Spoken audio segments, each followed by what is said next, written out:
9h17, Claude compose le 15, le numéro du SAMU. Ses symptômes sont clairs, la poitrine oppressée comme par un étau, et puis la douleur dans la mâchoire et le bras gauche. Claude transpire à grosses gouttes. Peur, nausée. Heureusement, l'ambulance arrive vite. Claude est pris en charge. Ses chances de survivre à la crise cardiaque sont bonnes. À la même heure, Dominique compose aussi le 15. Ses symptômes sont comparables à ceux de Claude. Douleur dans la poitrine et dans le dos, essoufflement, transpiration, nausée. Mais l'ambulance met plus de temps à arriver. Il a même fallu rappeler le SAMU, plusieurs fois. En prime, Dominique n'a pas alerté dès le début des symptômes, préférant attendre un peu, histoire d'être sûr, sans compter qu'il a fallu caser les enfants chez la voisine, en ayant soin de les rassurer. Bref, Dominique a appelé les urgences 14 minutes plus tard que Claude. Du coup, ses chances se trouvent réduites. Dominique a 2 fois plus de risques de mourir de sa crise cardiaque que Claude. Pourquoi? Quelle différence entre Claude et Dominique? Dominique est beaucoup plus âgé que Claude? Pas vraiment, non. Dominique habite dans un désert médical? Même pas. Dominique est moins éduqué que Claude et n'a pas su se faire comprendre efficacement par le régulateur du SAMU? Non plus. Vous séchez? C'est tout bête pourtant. Dominique est une femme. Claude est un homme. Aujourd'hui en France, les maladies cardiovasculaires sont la première cause de mortalité pour les femmes, loin devant le cancer du sein. Jugez plutôt, la crise cardiaque tue 4 femmes sur 10. Le cancer du sein, 4 femmes sur 100. Mais n'allez pas vous imaginer que les inégalités de santé ne sont défavorables que pour les femmes. Les hommes aussi sont concernés. En cas de fracture de hanche, chez un patient qui souffre d'ostéoporose, une maladie qui fragilise le squelette, les risques de mortalité sont 2 fois plus élevés pour un homme que pour une femme. Pourtant, on diagnostique bien plus rarement la maladie chez lui que chez elle. Alors, pourquoi je vous raconte tout ça? Je suis Muriel Salles et la médecine, c'est une marmite dans laquelle je suis tombée quand j'étais toute petite. Papa et maman en sont. Alors imaginez. Du coup, il fallait bien leur casser un peu les pieds. Je n'ai donc pas fait médecine. Je suis formée en sciences humaines. Je vous rassure, je suis docteur, mais en histoire. Et je travaille sur les stéréotypes de genre et sur leur impact dans le domaine de la santé depuis maintenant une dizaine d'années. Pourquoi ce sujet? Tout a commencé par un drôle de constat. Les femmes vivent plus longtemps que les hommes. Les enfants nés en France, en 2023, pourront espérer vivre jusqu'à 80 ans pour les petits gars, jusqu'à 85,7 ans pour les petites filles. Et ouais, avantage aux dames. Et ça n'est pas du tout logique. Parce qu'habituellement, en matière de santé, être dominé, ça a des conséquences implacables. Chez les ouvriers, on constate cette évidence. Ils meurent plus tôt, c'est la mortalité. Ils sont davantage malades, ça c'est la morbidité.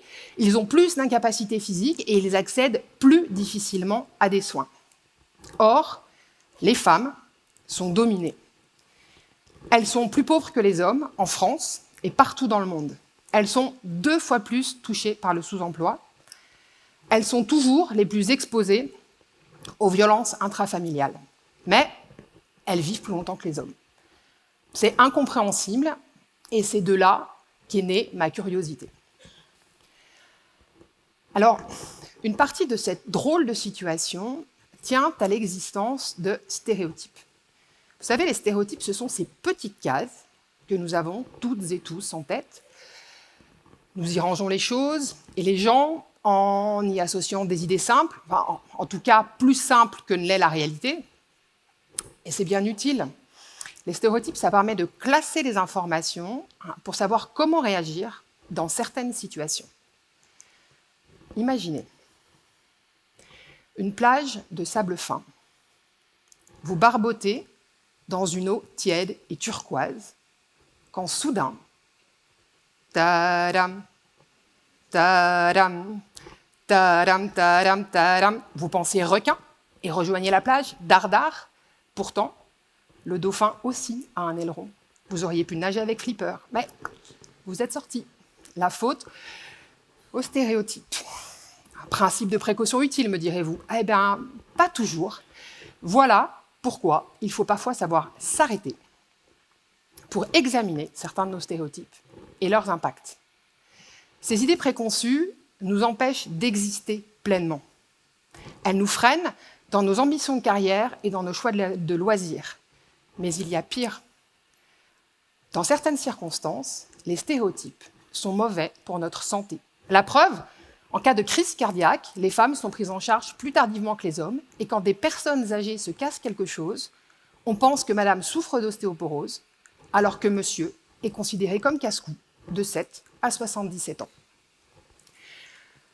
Cela dit, les stéréotypes sont parfois bien utiles pour les professionnels de santé qui vous reçoivent. Au cours de ces études de médecine, on apprend des vignettes cliniques, un scénario avec des questions qui permettent de poser un diagnostic pour proposer un traitement. Un monsieur un peu âgé, bedonnant, avec une douleur à la poitrine, voilà qui sent l'infarctus. Et il arrive souvent que ce soit le cas, sauf quand ça ne l'est pas. Parfois, le tableau clinique ne correspond pas à ce qui a été appris dans les livres. Parfois, la personne qui consulte n'a pas le profil attendu.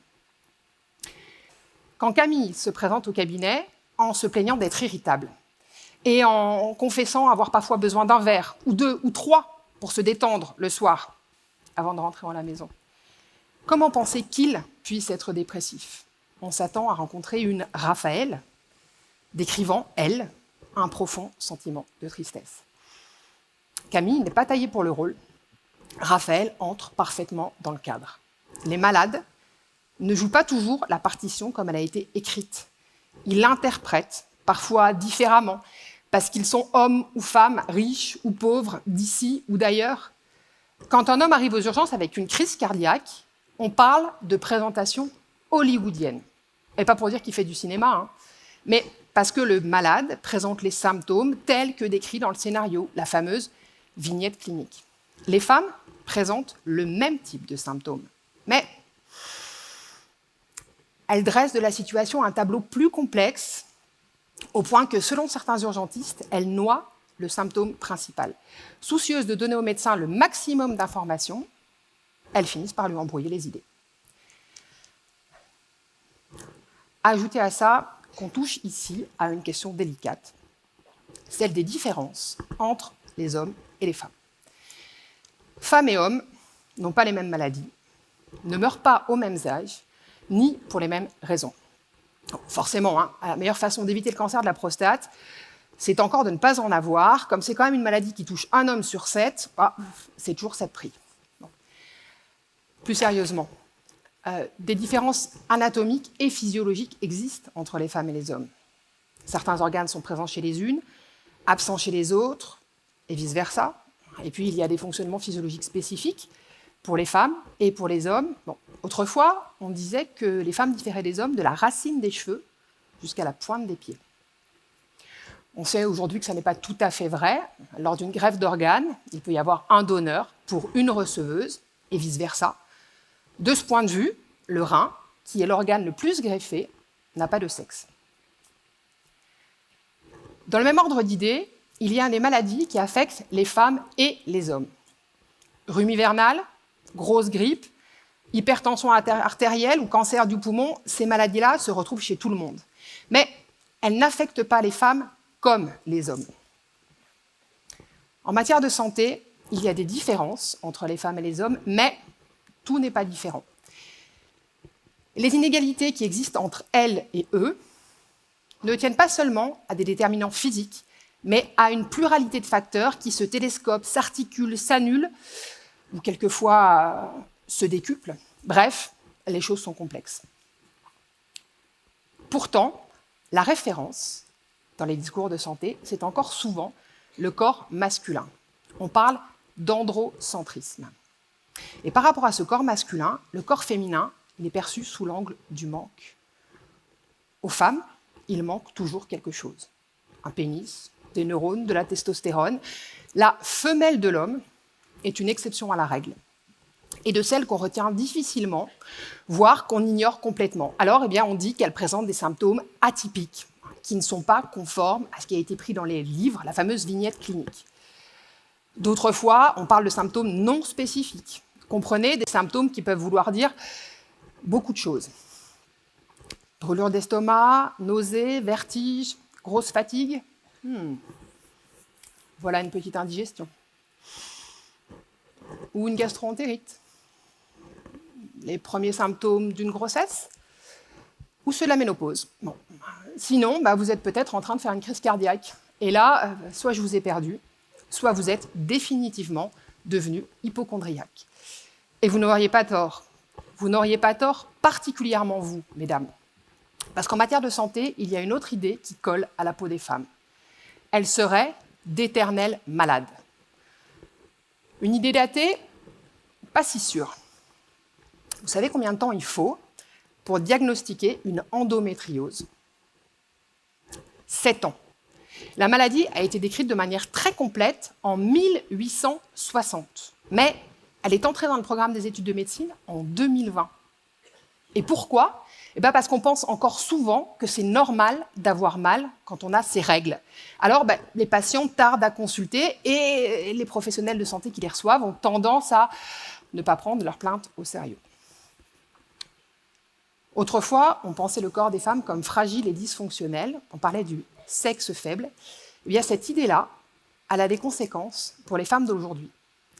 Et à l'inverse, envisager les hommes comme le sexe fort empêche de les soigner correctement quand ils ne tardent pas eux-mêmes à consulter, précisément parce qu'ils valident cette idée qu'un homme, un vrai, ne s'écoute pas. Alors vous êtes partant pour changer tout ça? Exister sans stéréotypes, c'est bon pour la santé. Alors, je vous propose un petit programme détox. Pour commencer, on questionne ces idées reçues. Est-ce que j'ai tendance à minimiser ce que je ressens? Est-ce qu'il y a des choses que je n'ose pas dire à mon médecin parce que ça ne colle pas avec l'image que je veux qu'il ait de moi? Non. Et ça, on le fait d'autant plus facilement qu'on n'est pas en situation d'urgence. Ça n'est pas le cas ce soir. Personne ne se trouve mal en m'écoutant. Bien. Ensuite, on muscle les savoirs sur la santé des femmes. On ne peut pas se contenter de se demander, une fois les symptômes des hommes décrits, au fait, chez les femmes, comment ça marche? Quand on procède ainsi, on les enferme dans leur statut d'exception à la norme, et c'est mauvais pour leur santé. Et puis, la santé des femmes, on ne la réduit pas à des problématiques gynécologiques, et on arrête de penser que pour elles, tout est toujours la faute aux hormones.